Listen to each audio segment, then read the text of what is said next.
All right, here we're looking at section 9.1, and our learning targets for today are to evaluate trigonometric functions of acute angles.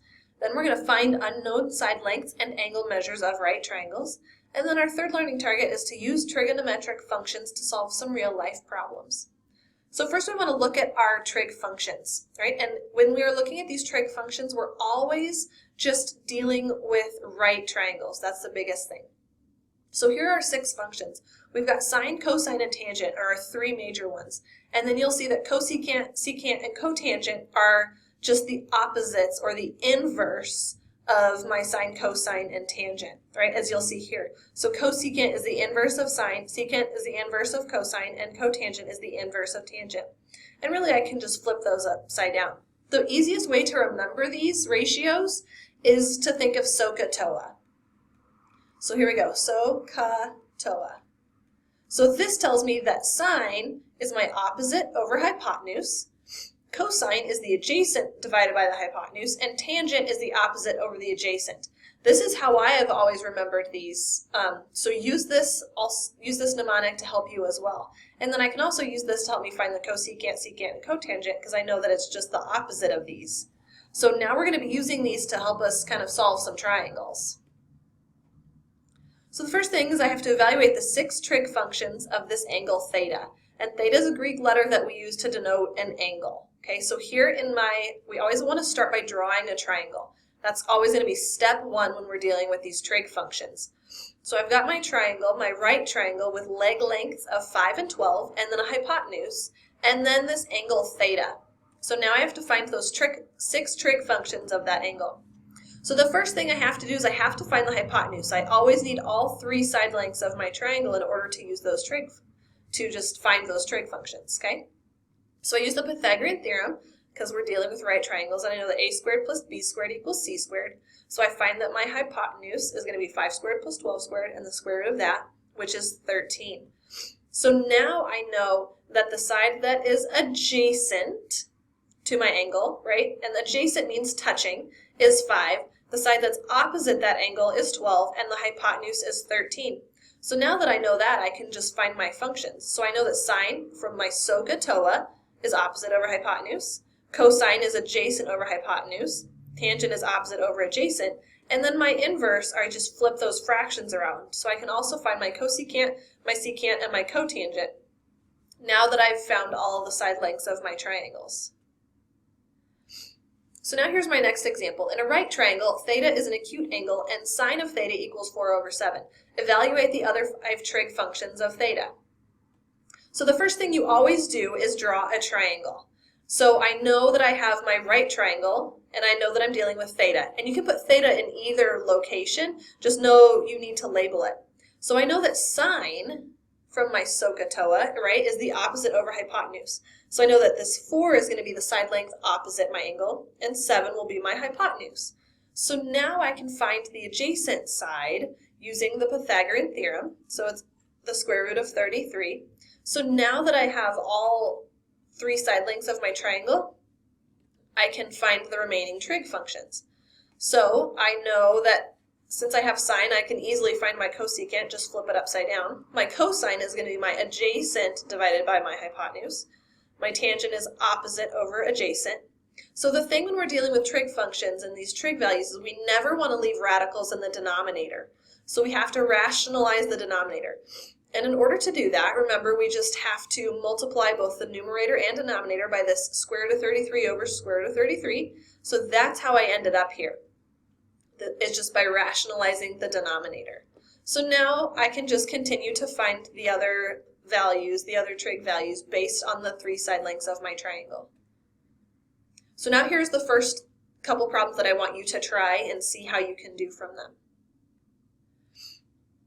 So we have some special angles and some special right triangles. You've seen these before in geometry class, right? These are called our special right triangles. We have a 30, 60, 90 triangle and a 45, 45, 90 triangle, okay? So these are some of those special values just based on these 2 triangles, because you'll see these degree angle measurements a lot, 30, 60, and 45. So here's just a quick table of the values that we'll use from those. So I'm asked here to find the value of x for the right triangle. So now I'm going to be kind of using my inverse trig function. So I'm going to write an equation using a trig function that involves the ratio of x and 8. Well, I see that x is the side that's adjacent, it's touching my angle, and 8 is the hypotenuse. So here I know I'm going to be using cosine, because cosine deals with the adjacent and the hypotenuse. Okay, so I know that the cosine of 30 degrees equals the adjacent divided by the hypotenuse, so I substitute what I know. And when I'm asked for exact values, I can go ahead and use that table that was on that last page, which would be the square root of 3 over 2 equals x over 8, and I substitute, and then I multiply both sides by 8. So if I'm asked for exact values, I'm going to have to live here. But oftentimes you're not. You're asked to round, so then you can go ahead and put that in your calculator and solve that. So when I have a right triangle, often I'll be asked to solve this right triangle. So when we solve a triangle, all we're doing is finding all 3 side lengths and all angle measurements, and then we've solved the triangle. So here's our first triangle that we're going to be solving. We have to solve triangle ABC. So I see I'm given side length A, B, and C. And you'll notice when we're dealing with triangles that the side length across from the angle is always labeled with that same letter. So you'll see that side length C is across from angle C. Side lengths are always lowercase letters and angles are always our uppercase letters. So the first thing I want to do is find this angle B, right? It's the easiest thing to find because I know that this is a right angle and I know angle A is 28 degrees. So the angle B must be 90 minus 28, which would be 62 degrees. So that's one piece that I've set. So now I have to find both side lengths A and C. So I want to use my trig functions, one of them that involves A and 15, right? And I see that 15 is adjacent to this angle A, and A is across or opposite. So I know that would lead me to use tangent, and then I can find side length C there. So I see the tangent of 28 equals the opposite over adjacent. So then I can just substitute what I know. I'm looking for A and I have 15. So here's where I solve and I use my calculator. So I would have the tangent of 28 degrees times 15 gives me this side length A. And then I'm also looking at my secant to find C. So I can do this as well. You can also use just the cosine, and then it sometimes can be easier than that, than dealing with secant, for me at least, because I know that the cosine is going to be, let me write this out, because it's often easier, since I know that I'm dealing with cosine, because I have the adjacent side and the hypotenuse. I would also write this out as the cosine of 28 degrees equals the adjacent over the hypotenuse, right? And I'm trying to find this x or side length C. So then I can multiply both sides by x. And then, so now I have x times the cosine of 28 degrees equals 15. Then to solve, I just divide by the cosine of 28 degrees. And that's gone. So that's another way I can solve for that side length without having to remember if it's secant or cosecant or one of those. I can always stay in my sine, cosine, and tangent with my SOHCAHTOA. And as long as I follow this correct order of what's on the numerator and what's in the denominator, I will be just fine. Okay, so then now that I've gotten here, I just go ahead and use my calculator. So I find that side length A is approximately 7.98 and side length C is approximately 16.99. So now I just can write out my final explanation. So the angle B is 62 degrees, side length A is 7.98, and side length C is approximately 16.99. So I was given 3 pieces of information, so I had to find 3 pieces of information to solve my triangle. So now here are a couple that I want you to try, especially these down here solving this triangle given some of the information. So now here's our real world example, our last learning target. So you are hiking near a canyon. While standing at A, you measure an angle of 90 degrees between B and C, right? So I can look this direction at 90 degrees, as shown. You then walk to B and measure an angle of 76 between A and C, right? So this is going to be my 76. The distance between A and B is about 2 miles. So how wide is the canyon between A and C?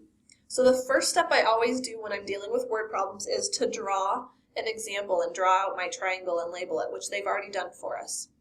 So the first thing I need to do is I'm trying to find AC, this length here. So I know I'm going to need to use my tangent function because I'm looking at both legs. I'm looking at the side that is adjacent and the side that is opposite. So I have the tangent of 76 degrees equals adjacent, or opposite over adjacent.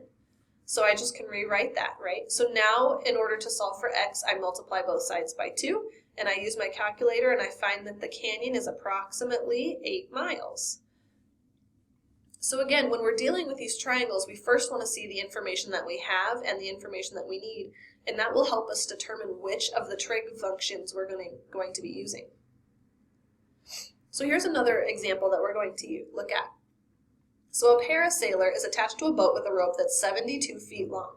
The angle of elevation from the boat to the parasailer is 28 degrees. Estimate the parasailer's height above the boat. So we always want to draw a picture first. That's always going to be step one, is draw a diagram. So I know that the rope was 72 feet holding the person up, and here's the boat. Angle of elevation is always from looking at eyesight going up because we're elevating our eyes, and I want to know this height. So here I see my angles down here. I'm looking at the opposite and the hypotenuse, so I'm going to be using sine. So I can go ahead and write my equation to find that height. Again, I'm using sine because I'm dealing with the opposite and the hypotenuse. So the sine of 28 equals opposite, which is 8, over the hypotenuse. Multiply both sides by 72 and then use my calculator. So the parasailer is approximately 33.8 feet above the boat. So now here are the last two that I want you to really think about and see how you can do with those. Now let's look back at our learning targets. So the first one was we had to evaluate trig functions of acute angles. The biggest thing to keep in mind here is my SOHCAHTOA. This will help you a lot. Remember, sine is opposite over hypotenuse, cosine is adjacent over hypotenuse, and tangent is opposite over adjacent. If you can remember this mnemonic, then you don't have to remember this entire big chart. You can just remember these couple of letters here. So our second learning target was finding unknown side lengths and angle measures of right triangles. And we did this when we had to just find one measure, or we can also solve triangles by finding all side lengths and all angle measures. Then thirdly, we looked at some real life problems and used some of those trig functions to solve those problems.